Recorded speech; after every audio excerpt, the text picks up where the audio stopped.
കേരളത്തിൻ്റെ വിദ്യാഭ്യാസ മേഖലയിൽ ഇവിടെയുള്ള പല ഘടകങ്ങൾ സജീവമായി പ്രവർത്തിച്ചതിൻ്റെ ഫലമായിട്ടാണ് നാം ഇന്ന് ആർജിച്ചെടുത്തിരിക്കുന്ന ഈ അക്ഷര സംസ്കാരവും അക്ഷര പശ്ചാത്തലവും.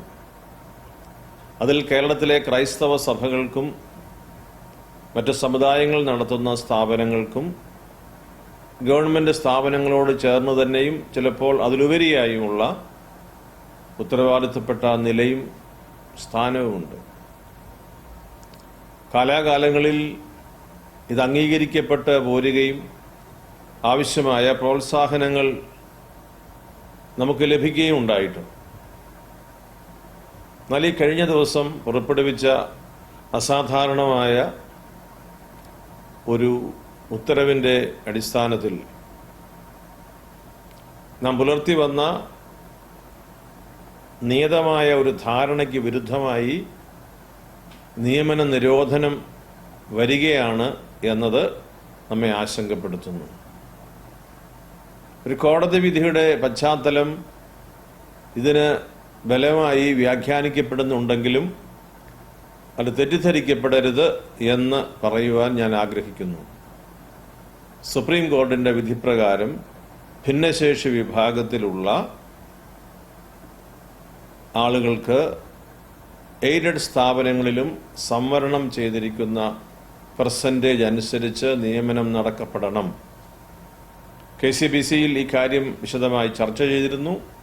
സഭയൊന്നായി നമ്മുടെ മാനേജ്മെൻറ്റുകളുടെ എല്ലാവരുടെയും ഏകകണ്ഠമായിട്ടുള്ള ഒരു തീരുമാനപ്രകാരം കോടതി മുന്നോട്ട് വച്ചിട്ടുള്ള ഈ ഭിന്നശേഷിക്കാരുടെ സംവരണത്തിൽ നമ്മൾ പൂർണ്ണമായി പങ്കുചേരുന്നതാണ് എന്ന് സർക്കാരിനെ, വിദ്യാഭ്യാസ വകുപ്പിനെ നമ്മൾ അറിയിച്ച് നിയമനങ്ങൾക്കായുള്ള നടപടികൾ ആരംഭിച്ച് ഇതിനോടകം നടത്തി ആ ക്രമം പൂർത്തീകരിച്ചു വരികയാണ്.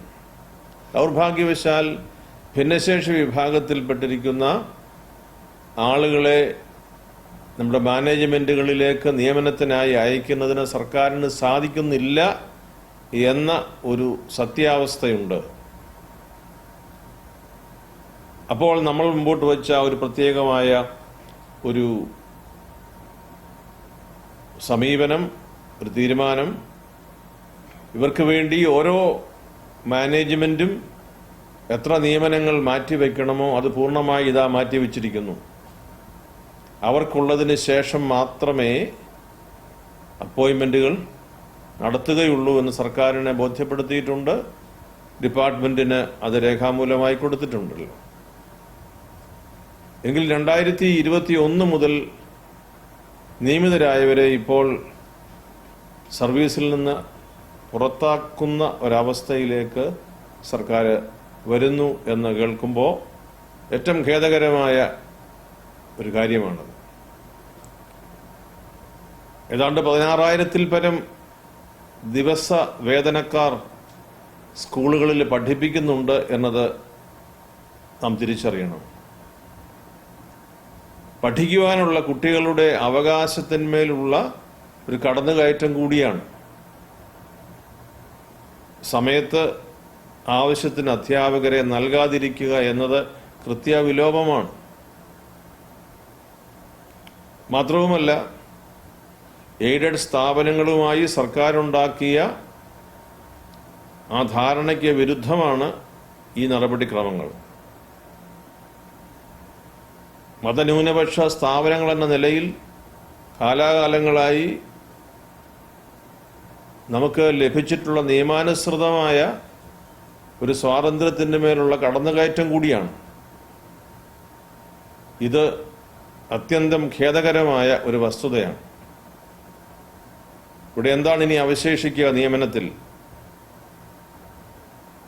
പൊതുവിദ്യാഭ്യാസ മേഖലയെ അധുനാധുനീകരിക്കുന്നു എന്ന് പറയുമ്പോഴും ഈ ചെറിയ വിഭാഗത്തോട് കാട്ടുന്ന,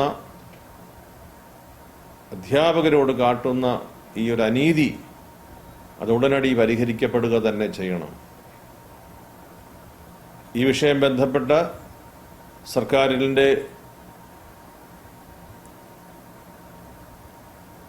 വിദ്യാഭ്യാസ മന്ത്രിയുമായി ബന്ധപ്പെട്ട വകുപ്പുകളുമായുള്ള ചർച്ചകൾ നടന്നു, ഇനിയും നടക്കുവാനുണ്ട്.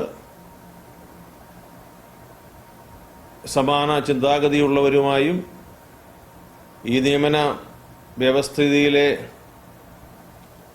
ബുദ്ധിമുട്ടുകൾ അനുഭവിക്കുന്ന സമാന സമുദായങ്ങളുമായും പ്രസ്ഥാനങ്ങളുമായും ചേർന്ന് ഈ വിഷയത്തിൻ്റെ ഗൗരവം പൊതുസമൂഹത്തിലേക്ക് എത്തിക്കുവാൻ നമ്മൾ നിർബന്ധിതരാവുകയാണ്. അവരെല്ലാവരോടും ചേർന്ന് ശക്തമായ പ്രതിഷേധം ഞങ്ങൾ അറിയിക്കുകയാണ്. ഇതിന് കൃത്യമായ സമയബന്ധിതമായ പരിഹാരം സർക്കാർ കണ്ടെത്തണം. ഒരു കോടതി വിധിയുടെ അടിസ്ഥാനത്തിൽ ഈ കാര്യങ്ങൾ ചെയ്യുന്നു എന്ന് പറയുമ്പോൾ നടപടിക്രമങ്ങൾ പൂർണ്ണമായി വ്യക്തമല്ല.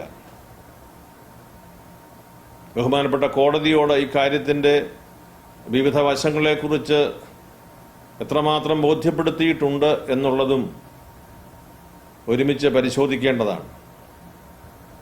ആയതിനാൽ വളരെ ഗൗരവതരമായി സർക്കാർ ഈ വിഷയത്തെ കാണണം എന്നാണ് കേരള കത്തോലിക്ക മെത്രാൻ സമിതിക്ക് ബഹുമാനപ്പെട്ട സർക്കാരിനോട് അപേക്ഷിക്കാനുള്ളത്, നിർദ്ദേശിക്കാനുള്ളത്.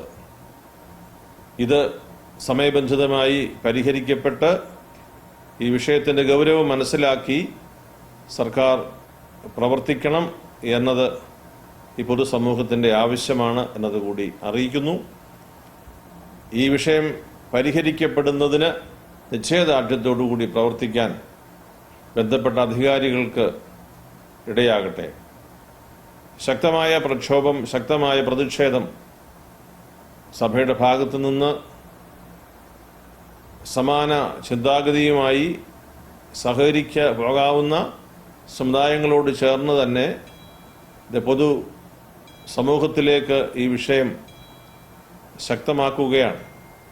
ആയതിനാൽ ഏറ്റവും അടിയന്തരമായി സർക്കാർ ഈ വിഷയത്തിൽ ഇടപെട്ട് പ്രവർത്തിക്കണം എന്ന് കേരളത്തിലെ എയ്ഡഡ് മേഖലയിലെ അധ്യാപക സമൂഹത്തിന് വേണ്ടിയും അതിൻ്റെ മാനേജ്മെൻറ്റിന് വേണ്ടിയും കേരള കത്തോലിക്ക സഭയ്ക്ക് വേണ്ടിയും ഞാൻ വിനീതമായി കേരള സർക്കാരിനോട് ഈ വിഷയത്തിൻ്റെ ഗൗരവം അറിയിക്കുന്നു. ഈ വിഷയം വേഗത്തിൽ പരിഹരിക്കപ്പെടട്ടെ.